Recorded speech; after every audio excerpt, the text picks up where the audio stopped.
CEO for Reconciliation Victoria. Lovely to have your company this morning. I know people are tuning in from all parts of the state, and thank you very much. Please let us know which nation you're joining us from this morning. I'm tuning in from the beautiful lands of the Maggolee Webinar peoples, and I'd like to pay my respects to elders during this very important week, being NAIDOC week. It is just a glorious day here on country in Naarm today, and wherever you are, I hope you're enjoying some sunshine this morning. It is such a beautiful time of the year, and fortunately we have some sunshine, and for many of you, you might be attending the NAIDOC March tomorrow as well in the city, and we really hope to see many of you out there. This morning there is a slight delay, and we're just waiting for Uncle Rodney Carter, who will be our special guest, calling in from Dja Dja Wurrung country today, and we're hoping he'll be with us very soon. He may have had another commitment this morning, so we're just a slight delay with this morning's proceedings. But if you have a moment whilst you're joining us, thank you, Julia, for letting us know you're on Bunurong country today, beautiful part of the world. And so for anybody else who wants to share, let's just take a minute. Thank you for letting us know. We've got all the Kulin nations to talk about this morning, and I have this beautiful badge from Mick Harding, which basically shares all the Kulin nation feathers, the 5 nations there, and I love wearing this one. I hope you're all well, and plenty of you joining us from local governments, local councils across the state, 79 local councils across the state, and we know that you're all pretty much probably celebrating NAIDOC week and may have already been out to many events around the state or in your local areas.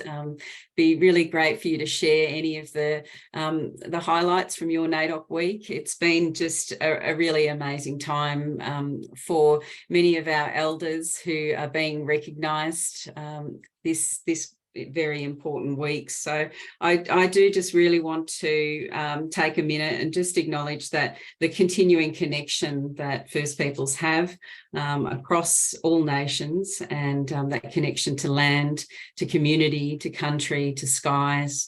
We are very privileged at Reconciliation Victoria to work in strong partnership and to be led and guided by a strong cultural council, including well-respected elders from First Nations communities in Victoria. So I'd just like to pay my respects to those elders who continue to drive our strategies and drive the work that we do here at Reconciliation Victoria.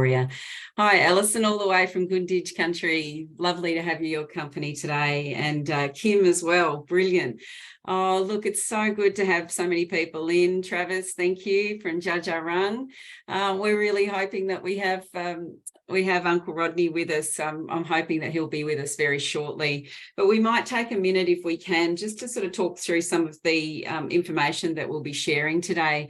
Many of you may be familiar with the Maggolee platform, and so I'd like to just share a bit about Maggolee. It's got now we're heading into a 13-year history, so it's really short in the span of First Nations history, but really for Victoria, the Maggolee platform, it's an online platform, but it started out as a seed, a small conversation that came out of a local government at the city of Darebin back in 2009, and really it was a case of local government saying, oh really, we need to be sharing more of the good work that we're doing in the way that we are working and strengthening relationships with First Nations community members and communities. And so Maggolee, I guess, as a seed of an idea, the word itself, Maggolee, means here in this place, which is a Woiwurrung word, and essentially it was about bringing traditional owners, all First Peoples and local governments together to share best practice and excellence. If you are working in with a local government and haven't visited your dedicated own page on Maggolee, have a look on there, make sure the information is up to date. We recognise a lot of people, a lot of councils are doing great work, but may not necessarily know about their own homepage on Maggolee. So have a look around there. We've got a lot of information around the referendum, so keep on top of that. There's a lot of information around how we respectfully engage with elders and First Peoples in ways that works for them. We're developing new content, a lot of information around also Aboriginal gathering places. So have you got a gathering place in your local area that is supporting communities, the sustainability of culture, self-determination? Let us know all that type of information on Maggolee. So today we're looking at exploring and understanding, the real depth of the NAIDOC Week theme. Hello, we have Rodney, yay! Uncle Rodney Carter from Dja Dja Wurrung. Thank you very much. You made it. Yeah. I'm sorry I'm late. It's an unusual world we live in. That you can't be there present, and then you have tech issues. Oh, your timing's perfect, Rodney. So we're just so privileged to have your company this morning. And I'm just going through and letting people know we've got over 100 people joining us today from all parts of the state and all countries. And we've got quite a number of people tuned in from Dja Dja Wurrung. So it's such a good time. Someone's giving us a wave this morning, but Rodney, it's a real privilege and pleasure to have your company.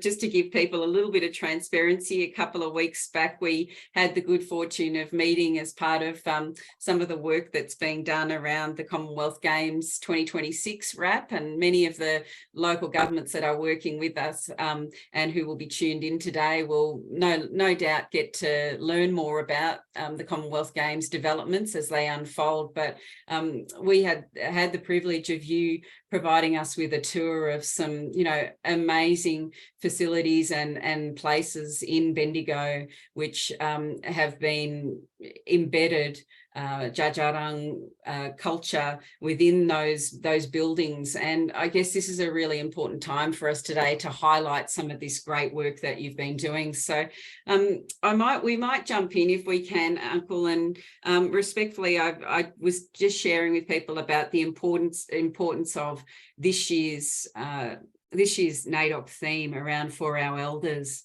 And many of us, have our cultural learning journeys have been so significantly impacted by elders, and the journey that we go on is impacted by those thousands and thousands of years of history that elders continue to impart that knowledge with us. And we were inviting the audience this morning to share with us an elder that may have impacted their cultural learning journey, and to share with us, someone that has that they're familiar with. They may have seen them on their screen. They may have been impacted a local gathering place. They may have, been sat down and read just a remarkable book or story. But we're inviting all of our guests today just to share with us, if you can, in one of our Mentimeters, to tell us about an elder that has impacted your journey.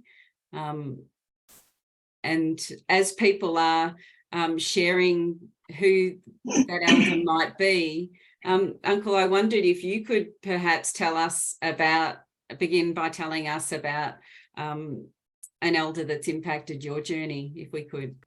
Yeah, it's a tough question, Nicole. I think there's so many people, in our lives that are of that sort of positive influence. If I could describe it in a way, I think for us as a people of oral history and how information is transmitted, ideally for us, I think back, because of the documentary record, to grandmothers and some grandfathers. So, Granny Marai, Granny Kitty, Granny Ada, of course, my immediate grandmothers is Nana McRae, Nana Iris, and then I think you go right back into our language, and when we had our language names, Gadakum Kurikum, for my connection is Dja Dja Wurrung. So they're very significant names of elders, old people, I think, that made us and me who I am. I think my mother, now she's 88 years old, and I gave her a shout out at one of the flag raisings recently, and she's been a really significant person in my life, and as being a matriarch and somebody significant for us as community, in which she's contributed through the Advancement League and Elders Services. For me, she's a very dear friend, and I think sometimes it's unusual to frame those relationships with a parent, with an elder. But, you know, for me, it was just absolutely amazing. And I'm fortunate she's still around, but to have been her son and have known her for all of my life, of course. But yeah, so I think there's many significant people, and there's so many. You don't want to miss out just one name. You don't want to miss anyone. And I know, and we really, I guess, when we're talking to reconciliation supporters, we realise, you know, I love seeing these names come up, because, you know, they are the leaders, they are our you know, our guides. They are taking us on that cultural learning journey, our wheel. And I really feel like when I've seen all these names, I think we can all, we know who they are. And you know, last night was at the state reception, NAIDOC reception. You may have been there as well. And Auntie Di, you know, she touches us every time she gets up to speak. And we have also the privilege in at Rec Vic, where we engage regularly, because we are located on Wurundjeri Woi-wurrung country, with Auntie Di, also Auntie Julianne Axford and Auntie Gail Smith. And in our regular consultation with them, we keep them updated on the work that we do. And this is it's a really important part of us being able to operate safely on country, with that guidance of those aunties. And you're right, it's really difficult to, you know, just mention one, because there are so many who, you know, outside of NAIDOC Week and Reconciliation Week, they work so tirelessly all year round and so hard. You know, we often see at these peak times of the year that we're out at you know, maybe doing 10 or 20 different events, but this is a normal week for these elders. They do it around the clock all the time. Yeah. But Rodney, I'd love if we could, just to sort of to give people a little bit more context about the important role of Dja Dja Wurrung, the Aboriginal Corporation, who you are the CEO of, and you know, and what role the corporation has in supporting the Dja Dja Wurrung people and caring for country. And thank you to everybody that's tuned in this morning for your responses today. Thank you. But over to you. So thanks, Nicole. Excuse me. The Dja Dja Wurrung and our corporation is the Clans Aboriginal Corporation. I describe it somewhat as it's a family business. Of course, as an Aboriginal corporation and ORIC registered, we've got a set of rules, our constitution, and really one of the key objectives of those rules is to assist Dja Dja Wurrung people, their descendants, you know, to have a better life, to be free from poverty and those challenges that we see societally. So it's fantastic to describe that and then aspire to that, and it's extremely difficult, I think, then to do all around that. So for us as a traditional owner group entity, and that's how we're best described, because we've been around achieving our rights recognition, and we did that through a native title alternative regime that Victoria has through the Traditional Owner Settlement Act, and entered into a contractual arrangement with the state of Victoria. And what that does through a recognition settlement agreement, this contract, it affords us an opportunity to still have laws, in a sense, imposed on us, and that's the modern, you know, structure for the state and for the Commonwealth and federal government. But it sets us free of the committal of offences under those forms of legislation. So it's a next best attempt at trying to treat us as sovereign people. And largely then that's what the settlement agreement is about, to understand that we were the first occupants of our homelands. We have inherited rights from ancestors and those before us. And then in terms of our culture, our responsibilities to country as traditional owners to care for our homelands. Now that sounds truly amazing, and it is, but it's not without its difficulties, you know, Nicole. So what we've done is then commercialised our rights recognition. So I say to people in a cultural sense, we're not welfare dependent as a people, as an organisation. We operate in a commercial environment and try and create profit. And again, as wonderful as that sounds, running a business commercially, a family business as we are, is not without its difficulties. And the first three years was a real challenge for us in the settlement agreement to create profit. You need profit, I think, to disperse wealth to your people, assist in alleviating forms of poverty, create better wellness for people. But you also need to invest back into the organisation, build the organisation, diversify the activities that you do, and of course you want to have savings in a sense. So what you're doing, you're creating reserves through your investments and having strategies around that, so that you're self-sustaining as an organisation. It's 10 years on this year, and fortunately, I think we're pretty successful. We aren't perfect, but as an example, in the next financial year, we'll contribute $24 million to the central Victorian economy through our activities. And I think it's unique now for a mob, a First Nations group, an Aboriginal corporation to be making such a significant economic contribution to the wider community that meets the purposes of us as a people in healing country and healing people. Yeah, absolutely. And I mean, and they're the real realities, is that, you know, in sustaining culture, you really have to be able to sustain the people that are, and the communities and elders that are, you know, sustaining the culture. So yeah, absolutely. And it was rude of me not to also congratulate you on the election results with the First Peoples Assembly. And I know that you've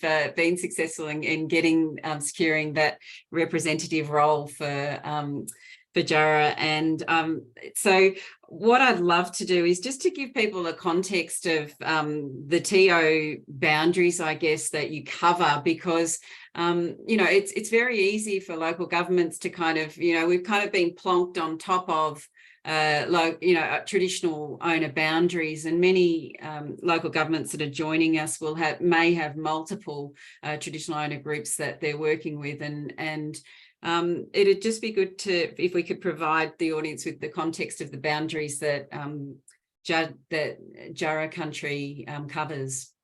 Yeah, so there's 11 local governments that have whole or in part overlay with our homelands in central Victoria. I can name the ones that have a significant contribution. So the city of Greater Bendigo, the Hepburn Shire, Central Goldfields Shire, Loddon Shire, and Macedon. So that they have large overlays on our homelands, and we have to have a base and be placed somewhere. So again, back 10 years ago, we chose the city of Greater Bendigo in terms of its economic activity and the populous nature of that. And for us, in a sense, I would describe, we are actually running a business. So then it becomes sensible for that geographic location to be centred around activity, and all local governments are vibrant, but you know, the amount of activity taking place. Before the end of next year, we'll complete our corporate community centre project, which will be our hub, and then our next lot of activities with local governments is to have sort of products and services and a presence more prominent in those other local government areas. You're probably all pretty aware that local governments are significant, not just around the policy and what they're doing, I think, for ratepayers, citizens, but how they create economic activity. And so I think it's really important for First Nations groups to really find their feet with their relationships with local governments and what that might mean. And probably reconciliation action plans are one way to have some guidance through documentation of what that relationship might be sort of going forward. So, 5 major local governments in our area and 11 all up. And really, it's unsurprising that those 5 major governments that you're working with, they have reconciliation action plans. And if we look at the stats and know that, there's only 15 local governments across the state that have RAPS, reconciliation action plans, and I think out of 79 local governments, that's a pretty low rate, really. Yeah. And given that 5 are across, are working directly with you, I think that speaks volumes, actually, Rodney. And if we look, I'm just going to bring up I don't know if you can see it on the page, but the Victorian Aboriginal and Local Government Strategy is obviously this strategy here that, thank you for my team, they're sort of going with us there.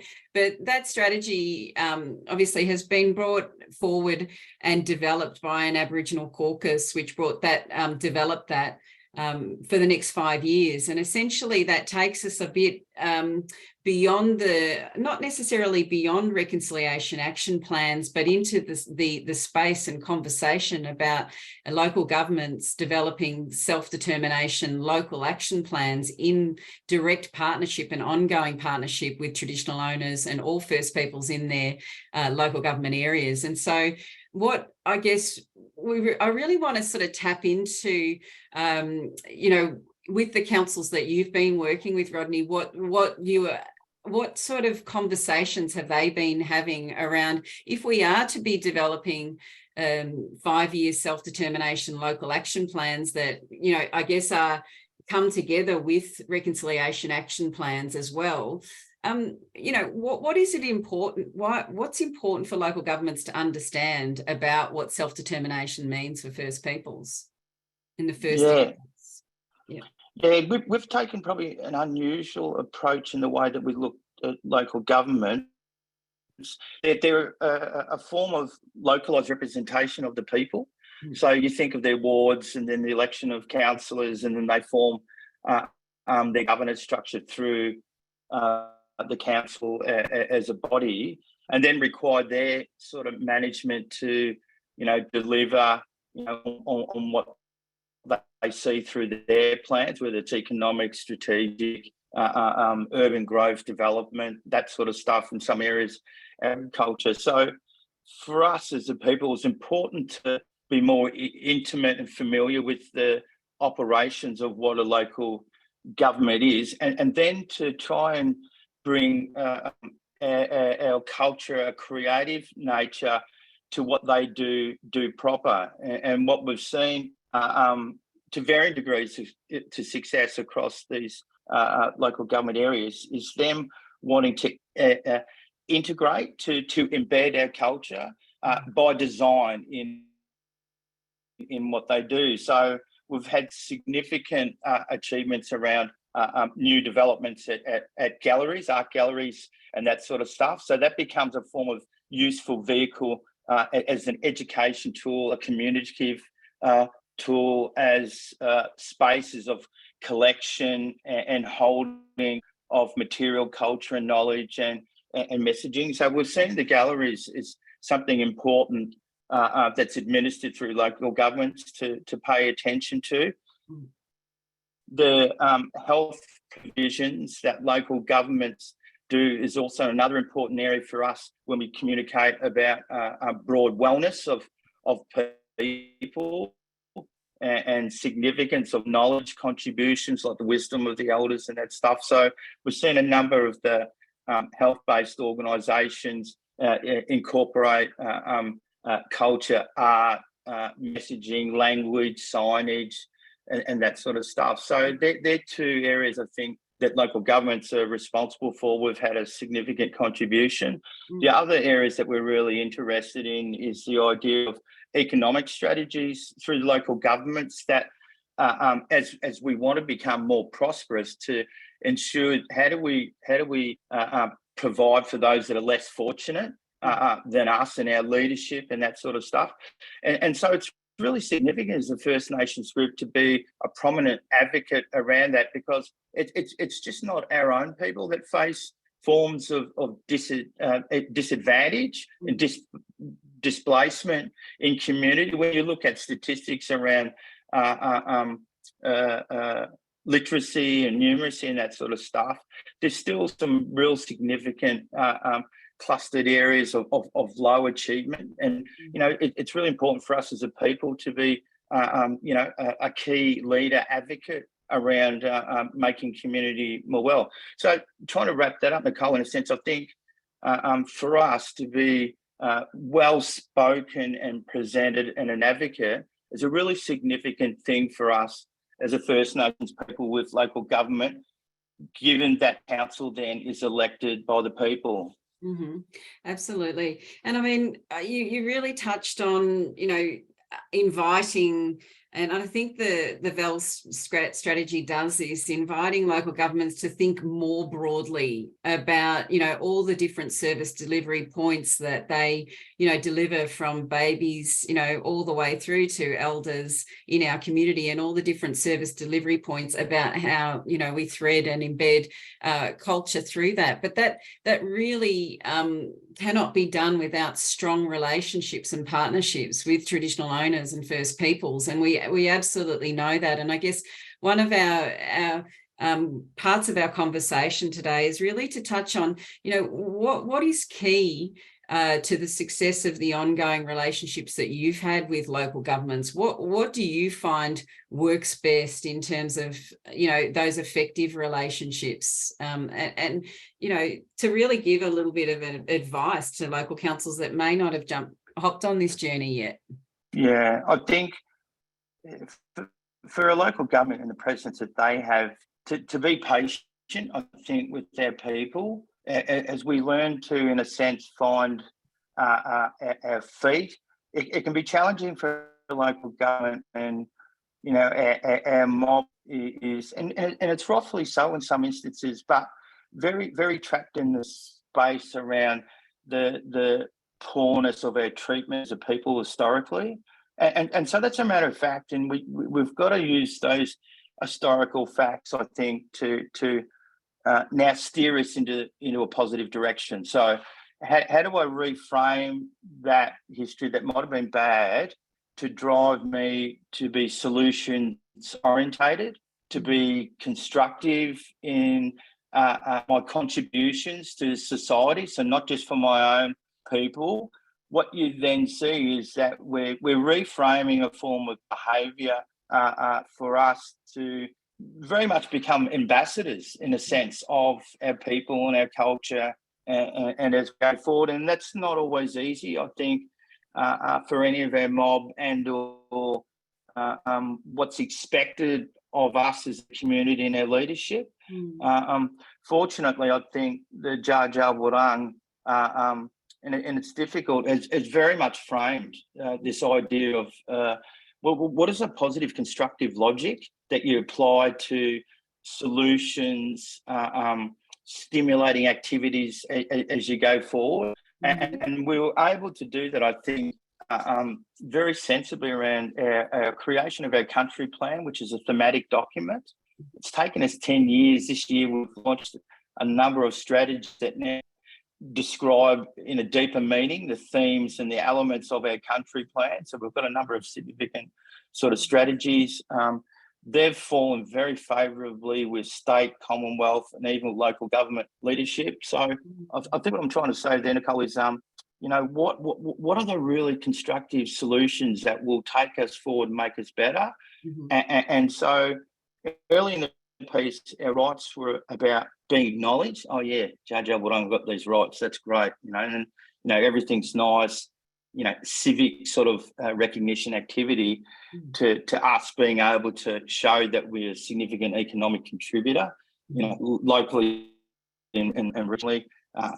We've created products and services So now we have all these things that we've created ourselves as ways of doing things that we can now always borrow from because they're pre-developed. So when we do water restorative activities, rehabilitation, we've got all the engineering specs of what's required to do, ponds, terraces for the treatment of water. We have a significant fire team with fire trucks and resource people. So, we do burn plans every year in fire. So what we've done is, I think, created real process and standards of us around products and services. And then, of course, you began at rights recognition. Now we have achievement and we've got recognition because we're doers. You command this other form of respect and of others to need you.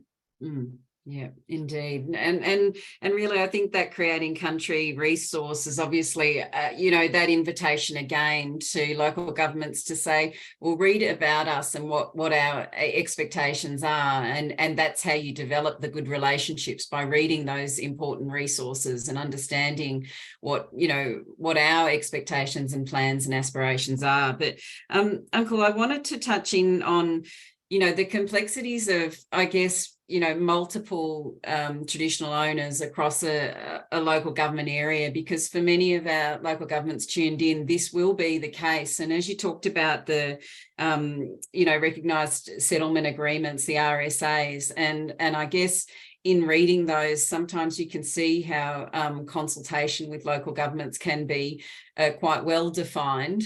But what is that the best way for governments to kind of understand how to navigate that? Or do you think enough communication is filtering through to execs in government and all across, all different services in government to inform councils how to actually operate within, with multiple traditional owners across, within their LGA? Can you sort of touch on that for us? Because it is an ongoing conversation.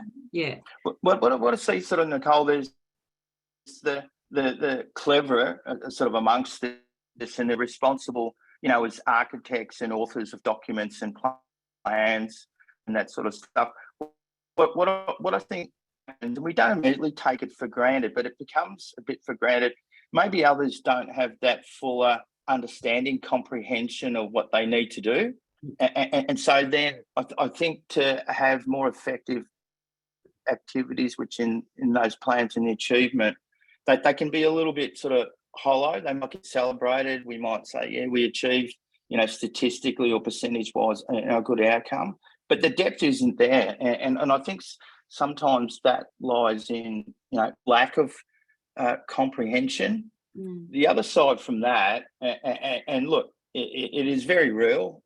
Sometimes it's silent and it's subtle, but forms of discrimination and people not making any effort and or contribution to the greater community collective sort of good. And there's still a fair bit of that within bureaucracies, elements of local governments and other areas. And until I think we can get organisations to hold each other to account, and it's a bit like with sports and us now as spectators, how we just don't tolerate those forms of behaviours that are unacceptable in the sporting environment. Not to say they still don't occasionally happen, and they do, but we're stronger societally to call that out and realise that all forms of discrimination are not good for many reasons. So I think we can create the plans, we can isolate and celebrate achievements, but I'm yet to see and the idea of very broad acceptance of our plans, reconciliation action plans, in a sense. So they're not as completely embedded across organisations as I would like to see. When we engage with local government, we suggest these things. We have the conversations that I think are needed to have in a respectful manner and sophisticated enough to know that what the problems are. But it's much difficult, I think, Yeah. to get to solutions. Yeah, that's good. We're just getting a couple of questions in, Uncle, and I just want to look at some of these questions to see if we can field them, and also to open up for audience tuned in around. Tell us about how your councils are working with elders and traditional owners. We'd love to pick up on a little bit of that information, just so that, you know, for long term, we're able to share with the traditional owner groups that we're working with, you know, how your councils are working effectively, maybe some of the challenges that you're having. I guess it's an important role that Reconciliation Victoria has to be able to share that in our consultation with traditional owners as well. So good to see that the level is there, that people are. So we'll just pick up a bit of our data now, and also, Uncle, just taking a breath here to have a look at some of the questions. Roberta's asked one here. Can you please help us understand the language? Whoops, I've lost that one. Can you please help us understand the language we use when communicating with each other? The use of terms such as Indigenous versus Aboriginal. Is there, from a Victorian traditional owners perspective, Rodney, is there a preference around language there? Yeah. Look, it's a bit, you know, what's in a name? A name has a definition. I understand the definition in that name or that naming, and then you have these individual perspectives. And I don't think we're in a place of exactness at the moment. You know, is it Indigenous? Is it Aboriginal? Is it First Nations? And so on. I think for all of us, the end game is our language. And within our language, how we're described within our mob. So Dja Dja Wurrung, as an example, is the language. For us as a people, we're Jara, so we refer to each other as Jara. So there's some perfection, I think, around that, and some calmness and beauty in it, in culturally. What we see, and I think probably to the point of the question is, you know, we're wanting to be polite, and we're not wanting to infer an insult to people. And so I think if it's a personal nature engagement, you make the inquiry, you ask of the questions, you know, how would you like to be respectfully referred to? It becomes a bit of a minefield when it gets into the academic realm, and when things are in documentation, and there's specific definitions then around, you know, what's an Aborigine, what's an Indigenous sort of person, and they're defined academically when they're used. But I think, yeah, the personal thing, asking, inquiring, is really beautiful and courteous. And I would always suggest, you know, just ask. Yeah, never be afraid to ask. And that's great. And I just wanted to touch on, we're getting a couple of other questions here, but I do want us to jump in a little bit. There was a really interesting digging into how we embed culture into our landscape and taking that real opportunity. What I touched on a little bit earlier when we began talking was about, you know, how we went through some of these buildings in terms of education. We went to one of the education institutions, a law, the courts in Bendigo, and then also government services in Bendigo. And I'd love for us to be able to sort of impart, I guess, some of these examples of how you worked with these lead services and institutions in Bendigo, because it was what really struck me and was so, and really left an imprint on me, was how the collaboration with, I guess, non-Indigenous workers in those spaces and those institutions, how profoundly impacted they had been through the collaboration with Jara around embedding cultural stories and knowledge, and you know, making it very visible in their spaces.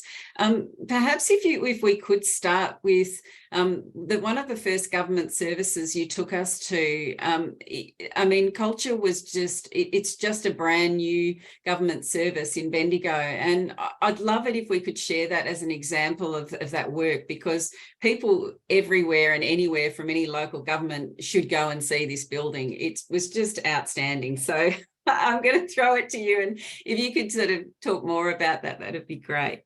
Yeah, so I think the origin, the beginning of this stuff, what we do, and how it is conceptually begins with talking about spirit. So Murapuk, and what does that mean? Well, maybe it's also a bit about having a soul, and we understand as modern people what that might mean to us. It's something that's not an illusion, but it's not immediately tangible, and so with a building, then we thought, well, what's some of the principal purposes around the building, its function, and then the occupancy of people being and working in the building and visiting the building. And you turn your cultural mind, your creative mind to what is this spirit that we're going to create now that we want to be embedded in all elements of the building and the people in the building. So the Gold Kangaroo that you've seen, Nicole, was a really highly successful achievement for us in doing that.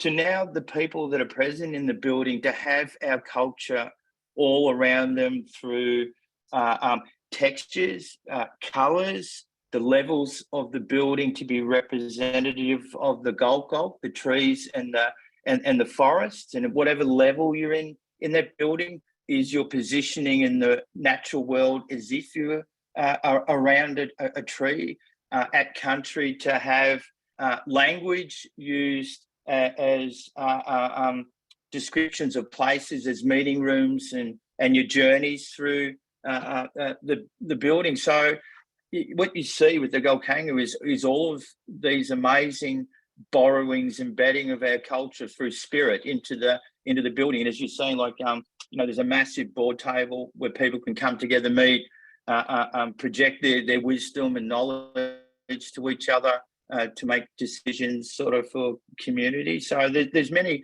elements in the Gold Kangaroo that are quite unique, and fortunately we're able to do something very similar with the Bendigo Law Court. It's a first of its kind, not just for the state of Victoria, probably Australia, maybe even internationally, where Bunjil, a significant ancestral spirit for us as Wadapul, the wedge-tailed eagle, has a prominent place across the building to project the responsibilities that we need to have as society and our behaviours, but also when you're inside the court, in particular for the Koori Court, because it's on that same level, that you should actually feel safe and protected, because the shadow of Bunjil's wings are projected now into that space of that building, to the many designs and art formed through the building. Again, language is embedded, and now the staff actually using our language purposefully. So when you go to people services in the court, they call it Balag services. So now people are actually practicing our language, and wawa, hello when they greet people. So it's really amazing.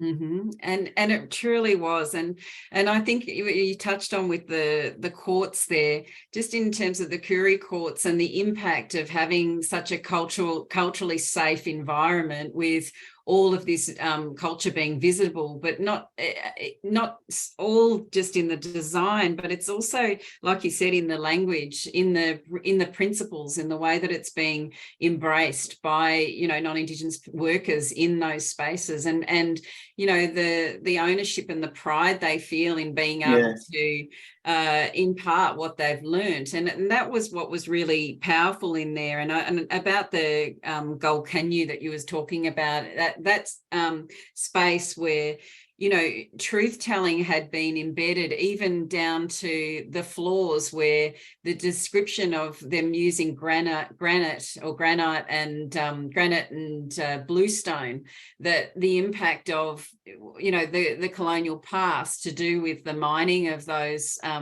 it was just so powerful. And really, I think it's a testament to the work that Dja has done to embed that storytelling, but also that truth telling in there, and those cultural principles of language, completely embedded into poles and structures, sound effects. I mean, it was Just amazing work. And I actually took some photos, and I will share that with our participants today. I took some photos from the tour that you took us on. So with your permission, I will happily share those posts today. We're just going to ask the audience a little bit about some of the ways that their councils are working with elders and traditional owners, just to impart a little bit there. One of our participants who's with us today is just talked about there was a question in there, and I just wanted to pick this up.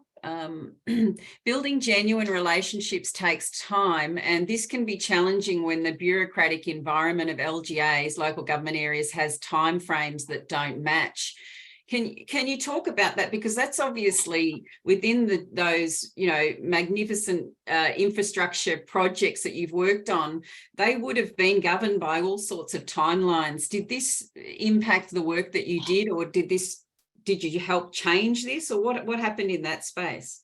Yeah, I think we sort of had to bit of suck it up and sort of align to the demands, around the schedules, and that's not always easy, sort of, Nicole. Like I think by the time we got to the Gold Kangaroo, which was the third major project we're involved with, we're a bit more sophisticated and had that greater degree of capability. The Bendigo Law Court was that little bit harder for us, and the Bendigo TAFE had actually started as a project, and then it was we weren't immediately an afterthought, but how we were seen to be able to contribute to the Bendigo TAFE, became sort of seen as a little bit of an afterthought, but it wasn't sort of necessarily. So we've got pretty good understandings and achievement on smaller scale projects. What's needed in project sort of management. The greatest difficulty was for us to be clearly describing what our contribution was going to be, and for us, I think, as a contributor, for others that are leading, the lead agents in projects around this. So there's Development of Victoria Court Services Victoria, for them to try and understand what is Dja Dja Wurrung talking about when they want to contribute. So building, architectural design, landscaping design, influence upon textures and that stuff that we're talking about before. Colour palette, what in goodness sakes is the spirit that you want to bring to the building. So, that was all new and fresh for us, and a bit of a learning. And really, the show goes on with major projects, and when contracts are awarded and you become a problem as a hindrance if you try and delay that stuff. So for us, jokes aside, it was a bit of like, suck it up, let's have a really good crack at this. Now we're the first to hear about major projects, and so yet to be public announced, the Dja Dja was working on a significant urban redevelopment from some contaminated land in central Bendigo, and so we were the first to hear about this as an opportunity. So it just shows, I think, once you can prove that you can actually do some of these significant things, architecturally design, bringing spirit and all that cultural stuff, you're first to hear about stuff going on. Well, that's it. And I mean, and that's part of the outcome and the success of those outcomes. But I think the social impact is also really quite, I think that's quite important for us to shine a spotlight on too, because out of the Koori courts, I mean, through creating those culturally safe spaces and that have been designed very specifically by elders' guidance around, those kinship relationships and how they unfold in that legal context, and law versus LORE context. I guess that social impact of, reducing recidivism levels for youth, and how that space has actually created that, and that how the elders have helped to guide that journey in there. We've had this really great question come through about how local government workers that are working across services, all different services, how they are able to kind of advocate on behalf of community and try and influence in some ways to get their projects seen by their executives, and then to get be able to engage more closely with traditional owners and community on those projects. Is there advice for those local government workers that are in that situation where they want to have that engagement, but they may not be getting that access potentially through their exec to or their management to have that engagement? Yeah, that's the sort of the bottom-up problem in a sense, where I think you have these really nice sort of personal relationship desire of the individual and organisation to do better, and the organisation as an identity doesn't have things in place to empower itself to be a good contributor for us and our mobs. Look, it's extremely challenging. I think for whatever influence you have at whatever level in an organisation, say for local government, is to try and get support, get allies, get a greater strength together, and what is it you're actually aspiring to do? What activities? I think that's really important. Looping back to the idea, that's why reconciliation action plans, I think, are a really useful vehicle to get this idea of a conversation going. Well, what are we going to do to create less disadvantage for people, discrimination and those sorts of things, have those discussions. So look, similarly too, you can have executives and people at a higher level that are very visionary and want things to happen in the organisation. And as you go down through the organisation, that hierarchy, you'll find that there's blockages and stoppages for similar reasons, where people, just pushing back against forms of imposed authority, as opposed to, well, you're actually employed to do a job, and we want you to help us as a community and an organisation to do things. So it can happen both ways. But I think be the advocate we all want to be. Great, thanks Uncle, for that one. And obviously people have put on the screen here ways that their councils are working with elders and traditional owners, and it's great to be able to see that. And we obviously do see that underlined in there is some there are a lot of things that do come out of the Reconciliation Action Plan journey that you can see are in some of those actions there, and that activities that are taking place. But someone raised a question before about, are there alternative reconciliation action plans being developed in Victoria? Absolutely, there are. So there are many examples. One of them at the moment we're working with closely is Moonee Valley City Council, who have developed their own reconciliation strategy, which has been guided by First Peoples in their municipality and traditional owners that they work with, and then has the key pillars that are in the Victorian Aboriginal and local government strategy have been embedded into that. So